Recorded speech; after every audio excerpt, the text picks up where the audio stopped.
we don't have pyrotechnics or anything, but we do have a little bit more, I think, than the average cover band. That's great.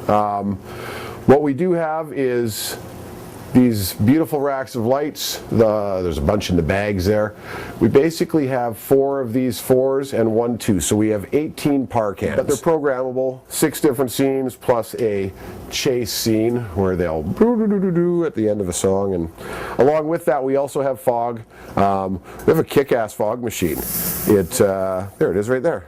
But basically, with the lights, it's all a cool effect. Hey, don't forget, it's all smoke and mirrors. Don't forget to mention our... Oh, and the bow tie. And the custom riser, don't forget. Custom riser, yeah, we got a custom riser that houses the fog machine, and it is adorned with a bow tie.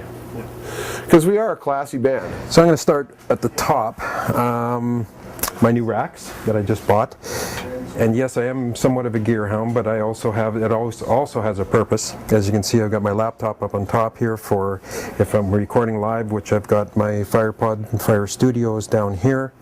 And up top, I got the OMV. This runs 32 channels of digital, and we basically, down below here I've got my low, mid, and high amps, 1250 a side, 750 a side, and 400 a side, respectively for your mid, or low, mid, and high.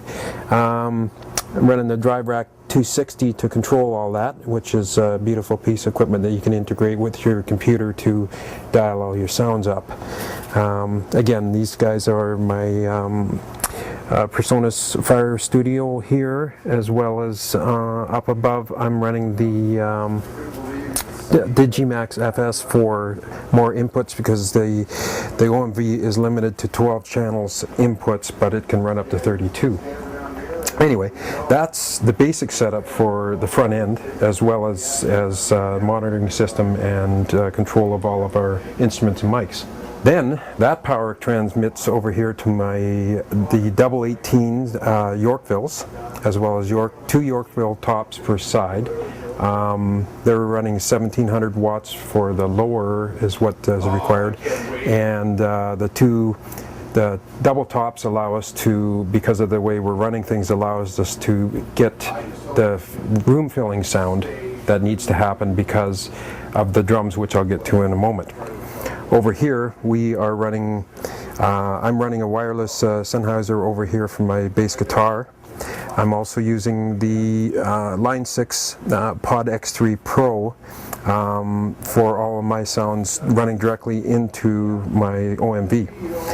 Brian's below over here, the second rack below, is what he's using. The X3 Pro is for bass guitar, vocals, and guitar itself, lead guitar, and or they have acoustic settings as well, and they produce all the sounds you could ever want. And so we stepped up, went to the latest equipment available, picked up the new Ibanez acoustic which I just got last week, which allows me to sit down and play acoustically with people, as well as plug it in. It actually sounds really good plugged in and recorded, so that was a new asset, as well as I've got the Dolphin 1 Pro, which is my main bass.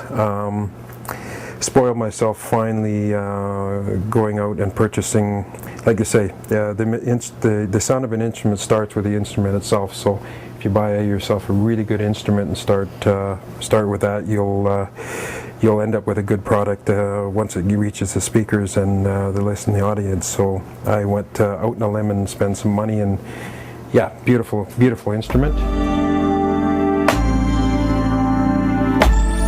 These are the drums. Again, thank you, Larry, for providing them. I don't know if Larry's played these drums ever. Bought them, and here you go. Get some sticks. Go get some sticks, fat boy. And yahoo! They are V drums or electronic drums. They're not acoustic drums. I've played in bands with acoustic drums. It's great. One of the things I don't like, though, is your ears ring for about a day after you're done a gig. There's a lot of noise from the cymbals. It's sound, it's beautiful sound, but it's loud. Harsh tones. With these, our stage sound when we play live becomes whatever we want it to be.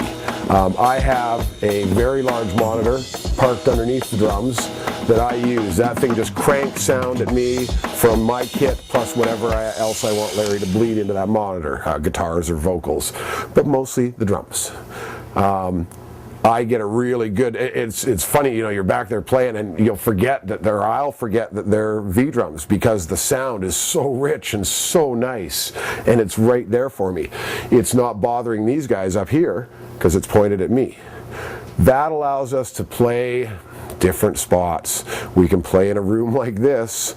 We can also fill a 1,500 seat venue with this sound and this kit.